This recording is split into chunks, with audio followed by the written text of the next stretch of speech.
Now, this is where it gets hilarious because Sonny Hostin's trying to claim that the stats prove that DEI is effective. And Sarah Haynes fact checks her and reads a statistic that proves Sonny Hostin wrong. Watch. Eliminating the protections for discrimination in awarding government contracts. And to be clear, that is going to hurt women. That is going to hurt business. Well, I believe in the spirit of this, which is DEI has action that supports it. At University of Michigan, $85 million in a 5-year DEI plan. The Black Student Union said $85 million was spent, and yet Black students' experience on campus has hardly improved, and enrollment has gone down. So that's one example of saying that Harvard Law School, the enrollment of Black students have gone down. It's not just a criticism of diversity. It's a criticism of the programs being effective. And the one thing I will say that is, as we push DEI, that's not what I'm reading. Sarah highlighted the second giant problem with this DEI nonsense. Not only is it incredibly racist and discriminatory, but it's ineffective,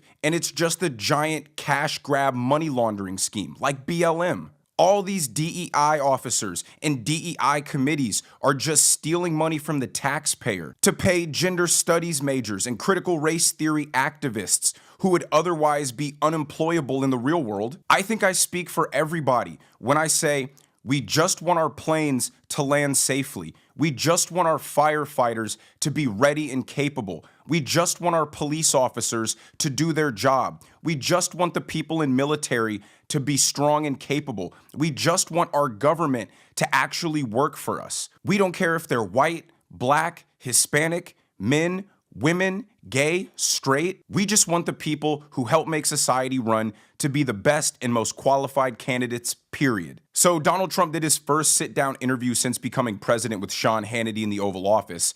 And the ladies of The View are so Trump deranged. They are hell-bent on declaring everything Donald Trump says or does bad. Here is Joy Behar exposing she knows absolutely nothing about economics. He seems to be cutting funding for infrastructure that Joe Biden put in there. Am I right about that? Yes. He's pausing the projects. Doesn't that cause joblessness? Yes. People are building and fixing, and they have jobs. Now they won't. It's paused, we have to see, because it's an act of Congress. He would have to block. It was signed by the former president. It was passed by Congress, but he is putting a pause on the infrastructure If he gets rid of immigrants, illegal and illegal ones, doesn't that cause more unemployment? But let's see, because So right yeah, Mark now Zuckerberg's going to have to redo his own house in L.A. Yeah, but I mean, again, to me, it sounds as just as an observer that the kinds of things he's doing are going to hurt his base. She's upset about Trump cutting Joe Biden's wild spending initiatives because they're going to cut jobs. The government doesn't just spend money to hire people for no reason.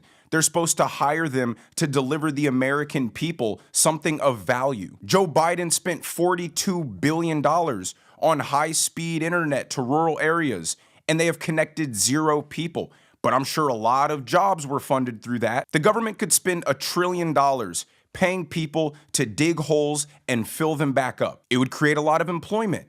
But would it be worth it, Joy Behar? The government could pay people to stand around and watch paint dry all day. That's just not the point. Elon Musk's Doge came out with a report that 0 government buildings, 0, have over 50% of the staff working in them, and several dozens have less than 10%. We could probably just cut 50% of all federal workers, make them return to the office, and get the exact same results, if not better, than what we're getting right now. The federal government is not a good steward of the American people's money, and Joy Behar is mad at the guy that's trying to fix that.